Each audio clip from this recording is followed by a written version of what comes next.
발달장애인 재산관리 지원 서비스 지원인 교육에 참여하신 여러분 반갑습니다. 본 교육은 발달장애인 재산관리 지원 서비스에서 지원인 활동에 필요한 역량을 강화하기 위한 목적으로 제작되었습니다.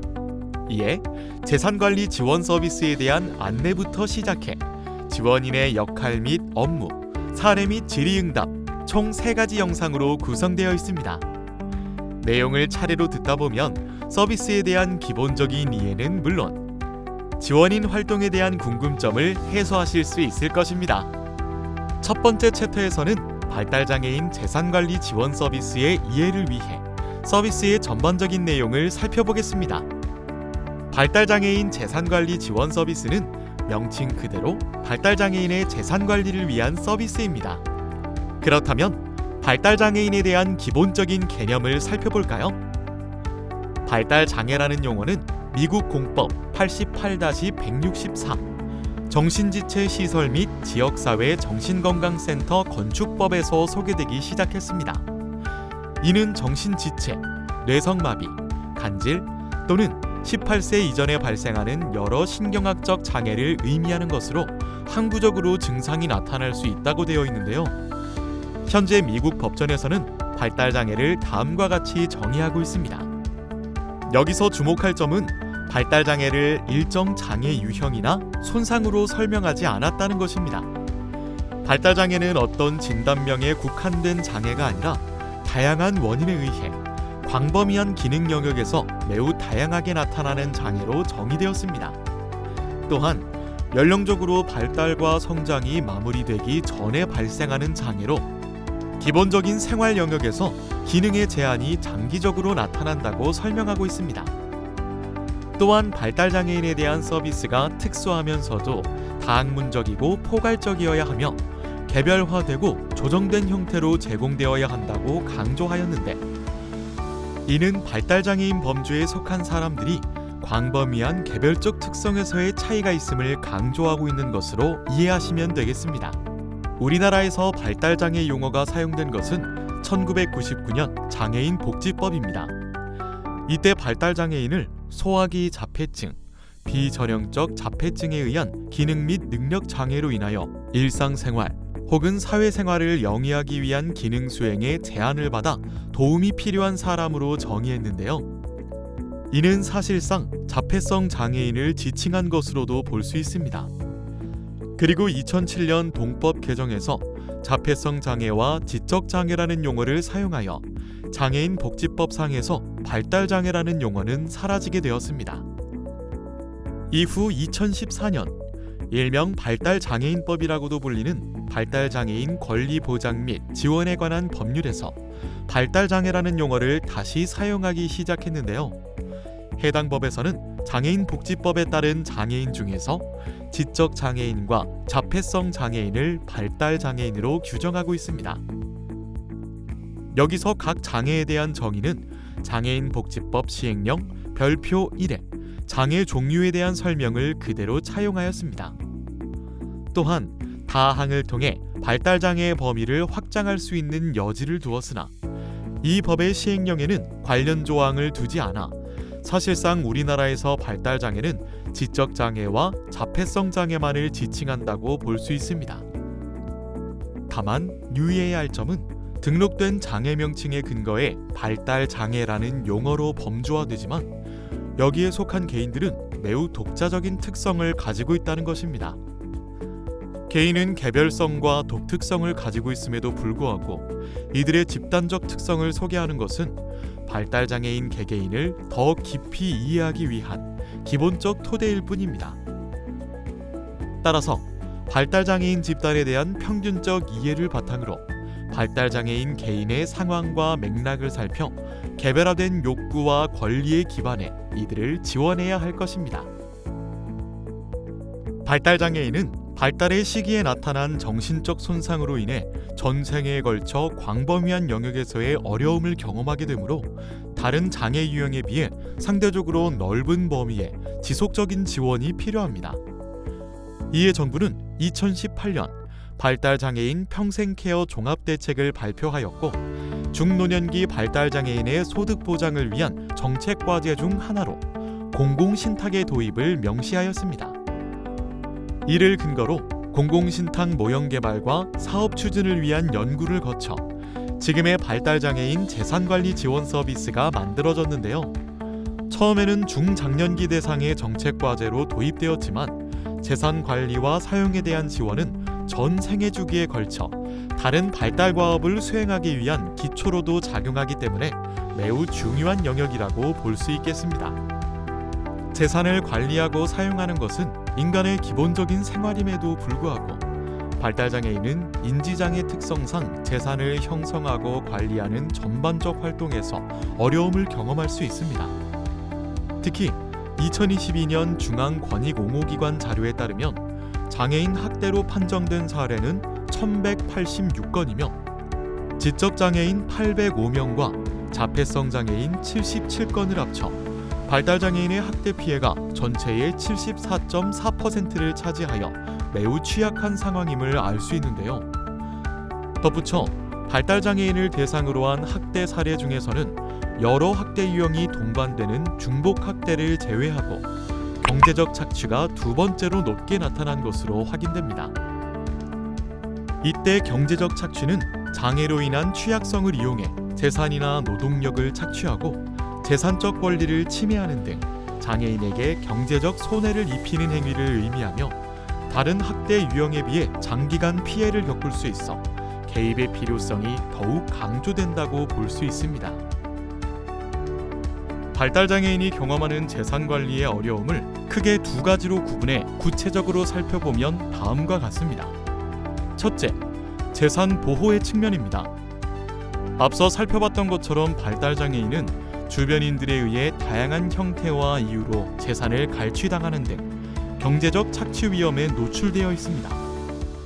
또한 최근에는 발달장애인도 휴대폰으로 앱이나 SNS를 자유롭게 이용할 수 있기 때문에 이를 통한 사기나 범죄에 연루되는 경우도 증가하고 있어 재산의 안전한 보호가 더욱 어려운 실정입니다.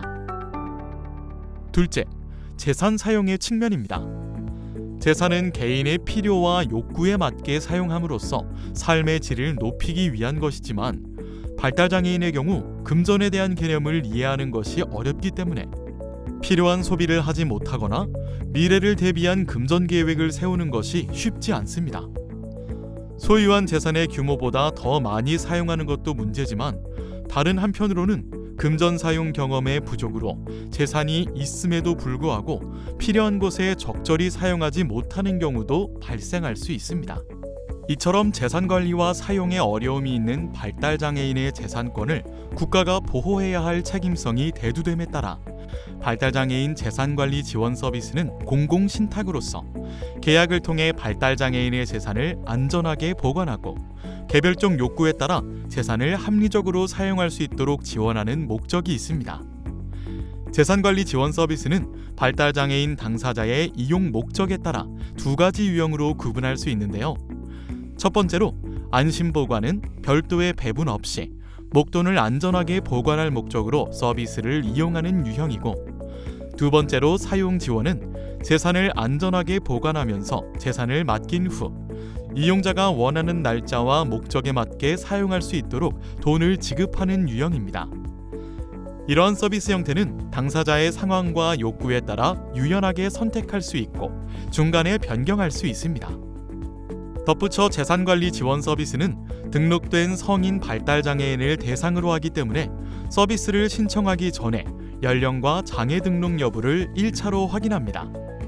또한 기본적으로 법적 효력이 있는 계약의 형태로 서비스가 개시되기 때문에 당사자가 서비스의 일정 부분을 이해할 수 있는지, 그리고 이 당사자를 조력하는 지원인이 있는지 추가로 확인하고 있습니다. 이때 의사소통이 어려운 발달장애인의 경우 자신의 재산을 맡기는 형태의 서비스 이용은 제한될 수 있다는 점을 미리 안내드립니다. 앞서 재산관리 지원 서비스가 공공신탁제도의 형태로 도입되었다고 말씀드렸는데, 그렇다면 신탁이란 무엇일까요?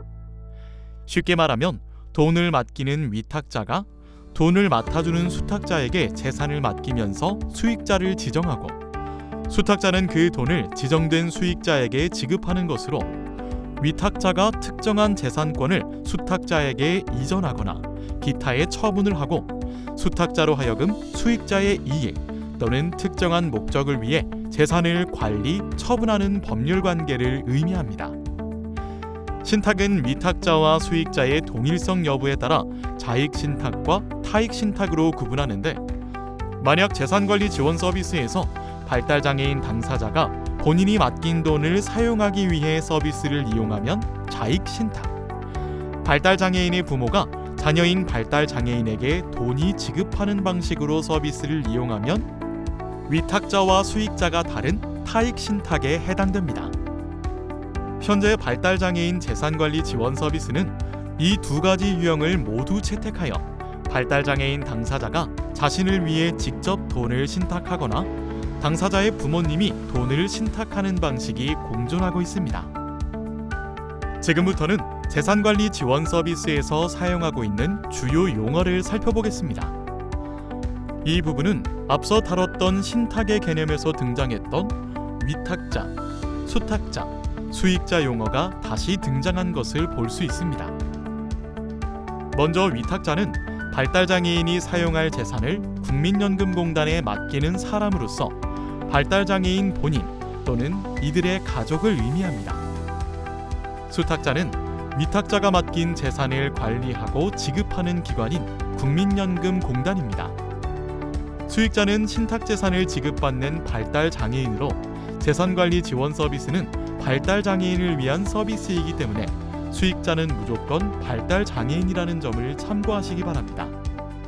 개인별 재정지원계획은 재산관리 지원 서비스에서 사용하는 발달장애인 지원 전략으로 신탁한 재산을 당사자의 재정 상황과 욕구를 반영해서 어떻게 관리할 것인지 수립한 계획이라고 이해하시면 됩니다. 지원인은 발달장애인의 상황과 특성에 대해 구체적인 정보를 제공하고 재산 관리를 조력하는 인물로 챕터 2 지원인의 역할 및 임무에서 구체적으로 살펴보겠습니다. 마지막으로 지원기관은 공단에서 지정한 비영리 법인이나 단체 등을 의미하며 지원기관 소속 직원은 개인별 재정 지원 계획을 수립하고 발달장애인 당사자와 지원인이 재산관리 지원 서비스를 잘 이용할 수 있도록 필요한 부분을 조력하고 있습니다. 재산관리 지원 서비스의 수행 체계는 다음과 같습니다.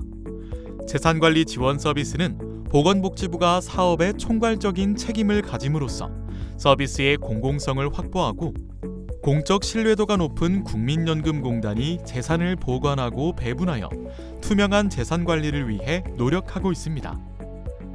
덧붙여 발달장애인에 대한 이해도가 높은 민간기관이 지원기관 역할을 수행하고 각 당사자들의 개별적 특성과 욕구에 대해 이해도가 높은 사람이 지원인으로 참여해 재산관리의 전문성을 확보하고자 하였습니다.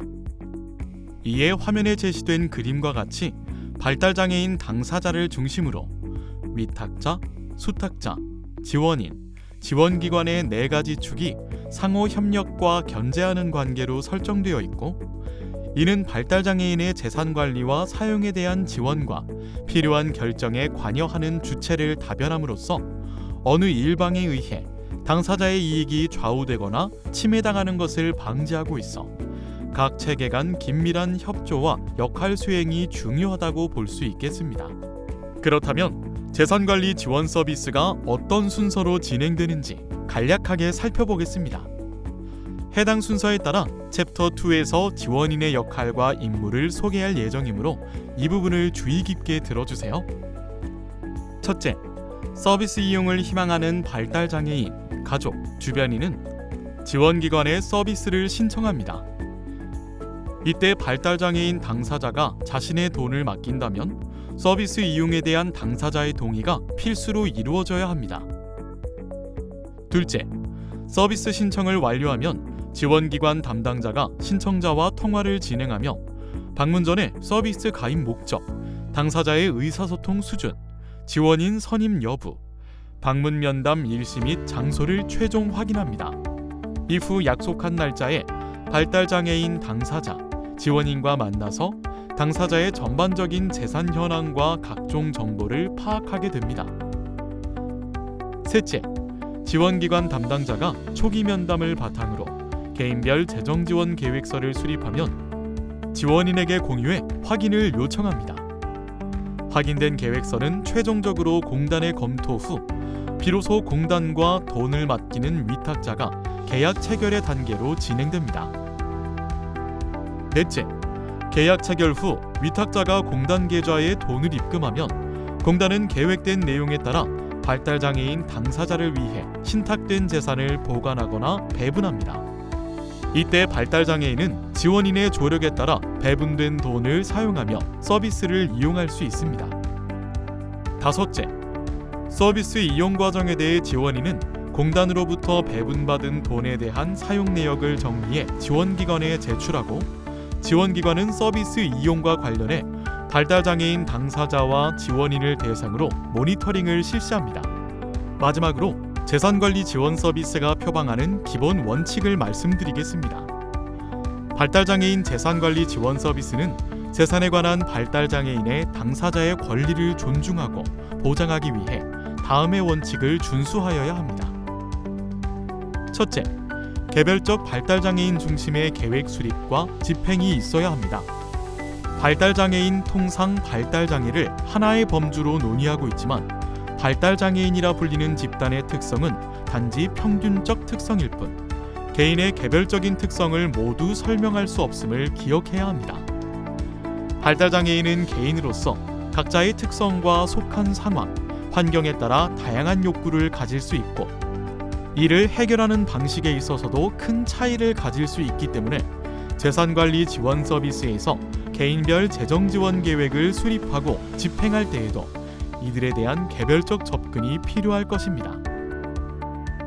둘째, 재산관리 지원 서비스는 발달장애인 당사자와 주변의 강점에 기반해 제공되어야 합니다.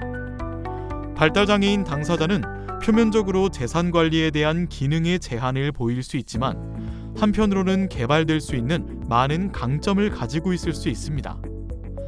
이에 당사자뿐만 아니라 보호자나 주변 환경의 강점을 활용해 서비스를 이용할 수 있도록 지원해야 합니다.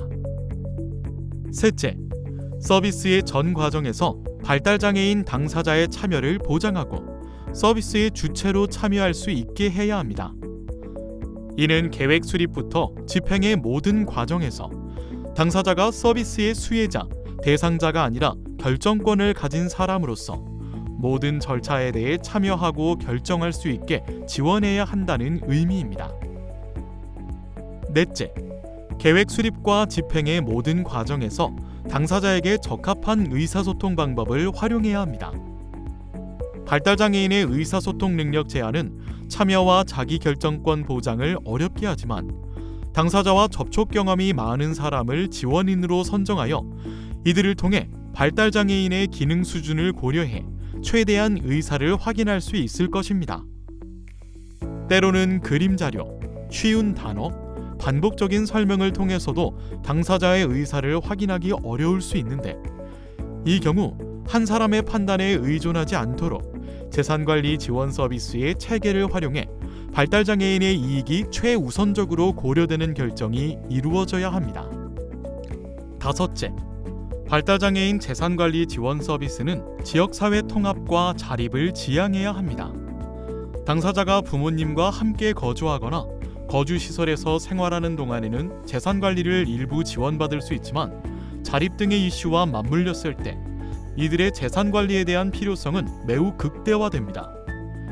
따라서 재산관리 지원 서비스는 자립을 원하는 그리고 이미 자립한 당사자들에게 적극 제공하고 금전적인 자립 역량을 강화해 지역사회에 통합될 수 있도록 지원하는 것이 필요합니다. 지금까지 발달장애인 재산관리 지원 서비스의 전반적인 내용을 안내해드렸습니다.